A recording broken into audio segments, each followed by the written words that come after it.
साथियों, institute of information technology टेक्सवारी मीरपुर के यूट्यूब चैनल के ऊपर आपको खुशामदीद। आज का हमारा लेसन PHP के बारे में है। PHP भी एक वेब डिज़ाइनिंग लैंग्वेज है जिसके बारे में हम बड़ी डिटेल से पढ़ेंगे।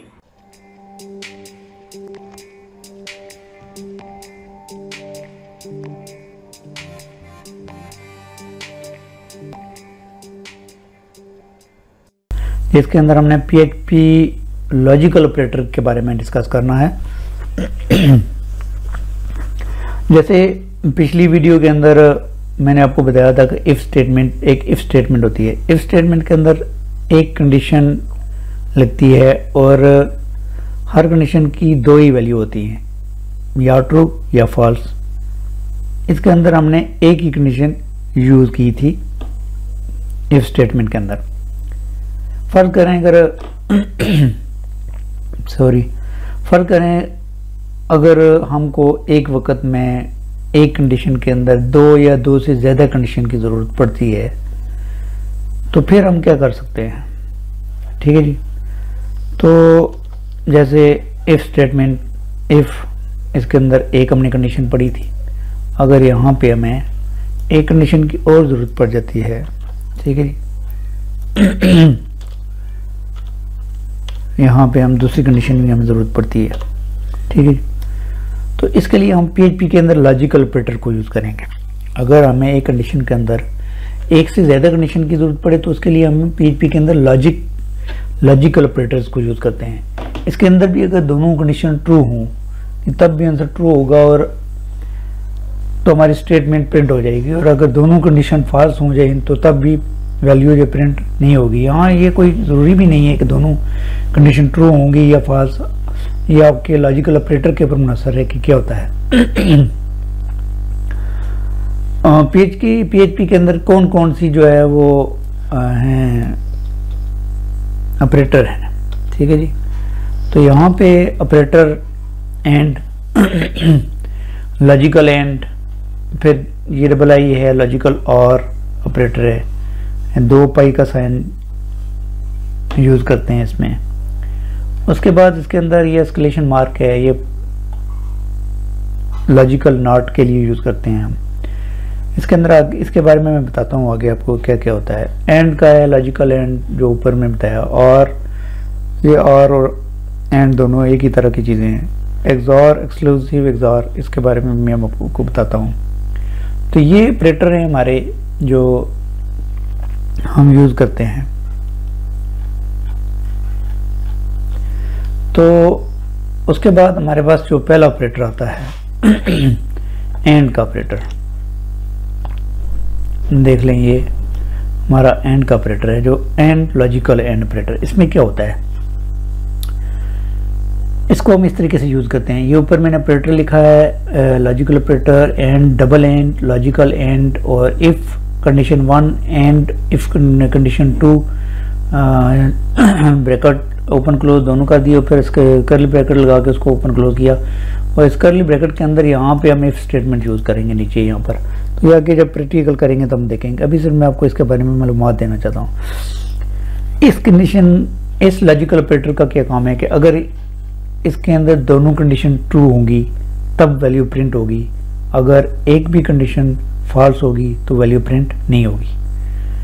एंड के अंदर दोनों वैल्यू ट्रू होंगी, यहाँ पे भी ट्रू होगी, यहाँ पे भी ट्रू होगी, तब जाके जो इको हम करेंगे हमारी स्टेटमेंट ब्राउज़र पे प्रिंट होगी, और अदरवाइज नहीं होगी। ट्रू फॉल्स को आपको पहले बताया है कि ट्रू में प्रिंट होती है, फॉल्स में प्रिंट नहीं होती है।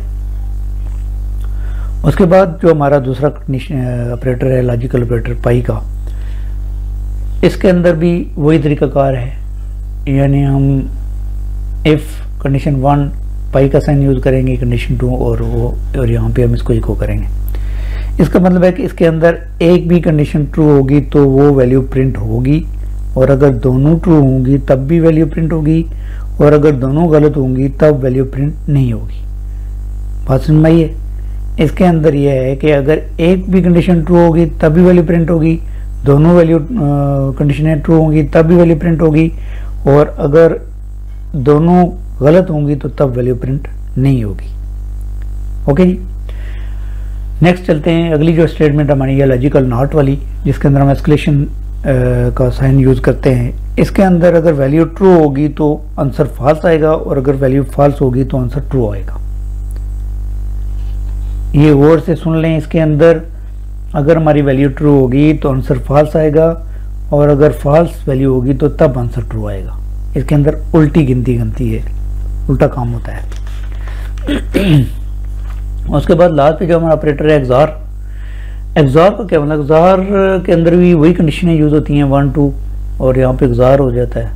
इसके अंदर क्या होता है, इसमें दोनों का आंसर ट्रू आया तो फॉल्स, अगर दोनों का आंसर ट्रू आया, 1 कंडीशन में भी वैल्यू ट्रू हुई, 2 में भी ट्रू हुई, तो आंसर आपका प्रिंट होगा फॉल्स। अगर दोनों का आंसर फॉल्स आया तो तब भी फॉल्स प्रिंट होगा, और अगर दोनों में से कोई भी एक कंडीशन ट्रू हो जाती है तो आंसर ट्रू होगा। ये बातें ज़हन में रखनी है। एक्सॉर के अंदर आंसर जो है दोनों का आंसर अगर ट्रू होगा, दोनों वैल्यू का 1 और 2 कंडीशन का, तो तब वैल्यू प्रिंट होगी, फॉल्स प्रिंट होगी, और अगर दोनों का आंसर फॉल्स आया तब भी फॉल्स होगी। अगर दोनों में से कोई एक कंडीशन ट्रू होगी तो तब आंसर उसका ट्रू होगा। यहाँ तक आपको समझ आ गई। अभी चलते हैं अपने प्रैक्टिकल की तरफ, तो शुरू करते हैं प्रैक्टिकल। यहाँ पे मैंने लॉजिकल ऑपरेटर .php के नाम से एक फ़ाइल बना ली है इसके अंदर, तो एज़ैम भी हमने ओपन करके एक्टिवेट कर लिया है, और ब्राउज़र को भी हमने ओपन किया हुआ है, सिर्फ इसके अंदर हमने फोल्डर का नाम देना है। तो मैं इसके अंदर फोल्डर का नाम दे देता हूँ लोकल होस्ट डॉट, और इसको हम करते हैं एंटर। ये हमारे पास है, कौन सा था जी हमारे पास, लॉजिकल ऑपरेटर, ये है जी हमारे पास। ये ब्राउज़र हमारा ओपन हो गया, इसको हमने यहाँ पे रख लिया। अभी यहाँ पे हम अपना वेरिएबल बनाते हैं PHP। इसके अंदर हम एक ऑपरेटर बनाते हैं, एक वेरिएबल बनाते हैं कि डॉलर का साइन एज इक्वल टू 20, ठीक है जी। और इसकी यहाँ पे इफ़ कंडीशन यूज़ करेंगे। पहली कंडीशन जो है, इफ़ कंडीशन क्या है जी हमारी, डॉलर का साइन एज अगर बड़ी हो या बराबर हो, बड़ी हो या बराबर हो 18 के डबल एंड, फिर अगर एज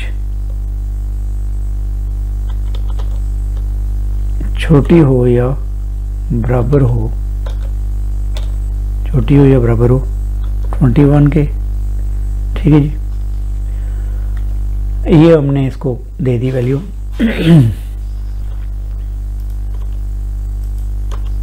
ठीक हो गया नहीं। अभी यहाँ पे हमने ब्रैकेट लगानी है दूसरी वाली, और यहाँ पे हमने देना है इको करना है। इको क्या करना है जी, इको उसमें लिखा हुआ आए कि यू आर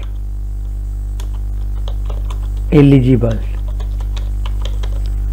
मतलब आपने एक अप्लाई करना है कहीं पे, तो ठीक है। तो आपने वो क्या करना है, फॉर्म सर्च करना है किसी जगह पे। जब आप अप्लाई करते हैं तो आपको पता चलेगा कि आप एलिजिबल हैं या नहीं है, जब आप ये 28 डालेंगे तो। इफ़ अगर एज बड़ी हो या बराबर हो 18 से, और ये 18 से बड़ी है, बराबर हो तब भी, बड़ी हो तब भी।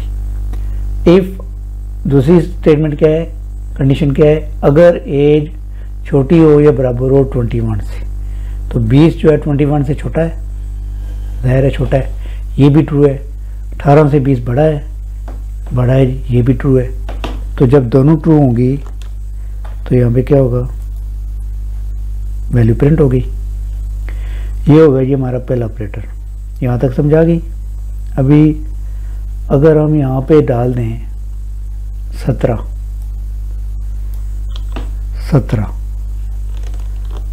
और रिफ्रेश करें तो, क्योंकि पहली कंडीशन फॉल्स आ रही है, यहाँ पे हमने लिखा है कि अगर वैल्यू 18 से बड़ी हो या बराबर हो, तो ये छोटी है 18 से, तो इसलिए पहली जो कंडीशन है हमारी फॉल्स हो गई, जिसकी वजह से हमारा आंसर नहीं आ रहा। तो इसके अंदर एक भी कंडीशन फॉल्स निकलेगी तो हमारा आंसर फॉल्स में जाएगा। दूसरी क्या कंडीशन है जी हमारी? दूसरी आ रही है जी एंड की। तो इसके अंदर हम सिर्फ यहाँ पे एंड यूज करेंगे। एंड यूज करके यहाँ पे रिफ्रेश करेंगे तो ये भी ट्रू है या ज़ाहिर है एंड है, इसके अंदर दोनों ट्रू हैं। यहाँ पे चेंज नहीं करेंगे अगर तो यहाँ पे फॉल्स आ जाएगी। उसके बाद हमारे पास अगली स्टेटमेंट है पाई के निशान वाली। तो पाई में क्या था जी हमारा?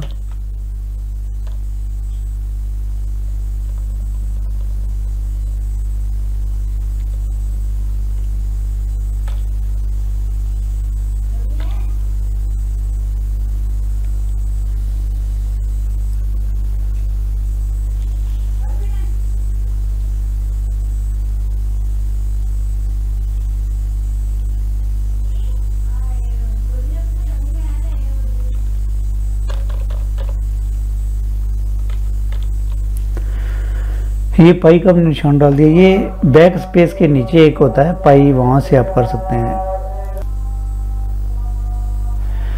अच्छा जी, पाई का निशान ये बैक स्पेस के नीचे होता है पाई। तो इसके अंदर क्या था? इसके अंदर था कि जी अगर दोनों कंडीशनें ट्रू होंगी तो वैल्यू प्रिंट होगी, अगर दोनों ट्रू होंगी तब भी वैल्यू प्रिंट होगी, अगर एक कंडीशन ट्रू होगी तब भी प्रिंट होगी, और अगर दोनों गलत होंगी तब प्रिंट नहीं होगी।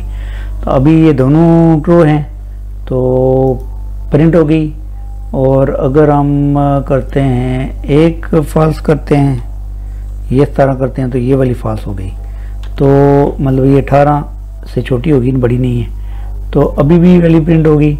और अगर हम ये करें कि दोनों गलत हो जाएं तो फिर क्या होगा? दोनों गलत कैसे होंगी? दोनों गलत ऐसे होंगी कि अगर हम यहाँ पे क्या कर दें, 16 कर दें, ठीक है, तो अभी क्या होगा जी?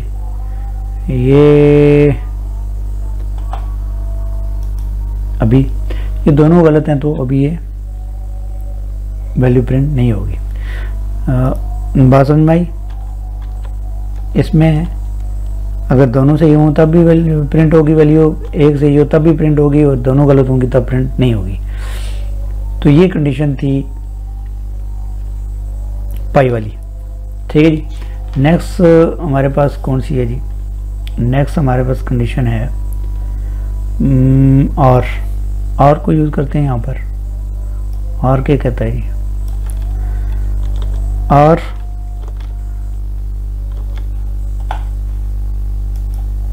ठीक है जी। इसमें भी क्या होता है? और में दोनों और एंड दोनों एक ही तरह के हैं, दोनों ट्रू होंगी तो ठीक है, नहीं होगी तो गलत होगा। अगर हम यहाँ पे 25 कर देंगे, ठीक है, तो कंट्रोल एस करेंगे तो यहाँ पर वैल्यू प्रिंट होगी, ठीक है। एक ठीक है, अभी भी वैल्यू ठीक है। अगर 17 हम कर दें तो वो तब क्या होता है?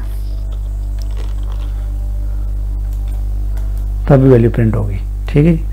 तो यहाँ पे 20 कर देते हैं। उसके बाद आगे चलते हैं, और के बाद हमारे पास आ गया जी एस्केलेशन मार्क। तो एस्केलेशन मार्क में क्या होता है? यहाँ पे हम ब्रैकेट लगाएंगे एस्केलेशन मार्क। इसके अंदर हमने क्या पढ़ा था कि एस्केलेशन मार्क के अंदर ये था कि इसके अंदर अगर वैल्यू ट्रू होगी तो आंसर फॉल्स आएगा, और अगर वैल्यू फॉल्स होगी तो आंसर ट्रू आएगा। ये उल्टा लिखता है, ठीक है जी। तो यहाँ पे हमने क्या किया जी? हमने कंडीशन दे दी ये वाली एस्केलेशन मार्क, और यहाँ पे हमने इसको ख़त्म कर दिया 21 को, और यहाँ पे डबल ब्रैकेट लगा दी, ठीक है जी। अभी इसके अंदर क्या है जी? इसके अंदर हम अगर करें यहाँ पे 18 किया तो तब क्या होगा?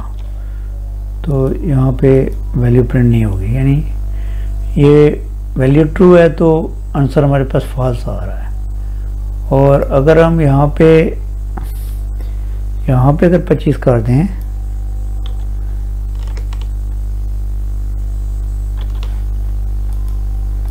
तब भी आंसर फॉल्स आएगा। लेकिन अगर यहाँ पे हम 20 ही कर दें और यहाँ पे 25 कर दें तब क्या होगा? तब चूंकि अभी ये फॉल्स है, यहाँ पे फॉल्स आया तो यहाँ पे इसका आंसर ट्रू आ गया। ठीक है जी। तो ये था इसका एस्केलेशन मार्क का सिस्टम।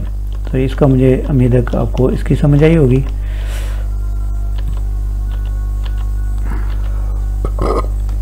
अभी चलते हैं नेक्स्ट।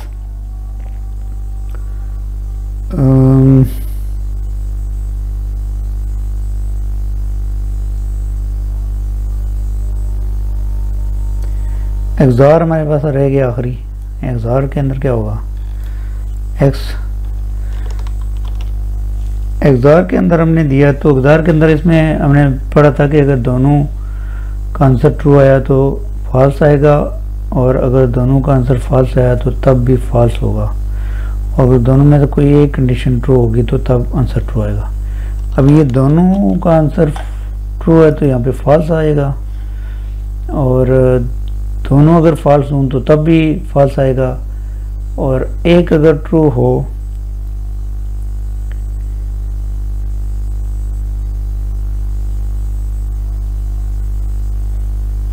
फॉर एग्जाम्पल यहाँ पे हम 18 की बजाय 25 कर देते हैं, तब क्या होगा? अभी चूंकि ये वाला ट्रू है, ये फॉल्स है, तो एक ट्रू हो गया एक फॉल्स हो गया, तो इसका आंसर भी फॉल्स से ट्रू में आ गया। तो मुझे उम्मीद है कि आपको चीज़ें समझ आई होंगी। तो ये हमारा था आज का जो लेसन लॉजिकल ऑपरेटर्स। अगर आपको आज की हमारी वीडियो अच्छी लगी तो हमारे चैनल को सब्सक्राइब करें, लाइक करें, शेयर करें अपने दोस्तों के साथ, और बेल आइकन पे लाजमी क्लिक करें ताकि हर आने वाली नई वीडियो की नोटिफिकेशन आपको मिलती रहे। आज के ट्यूटोरियल में इतना ही, मिलते हैं नेक्स्ट ट्यूटोरियल में। तब तक के लिए इजाजत दीजिए। अल्लाह ताला आपका हमेशा हो। अल्लाह हाफिज़।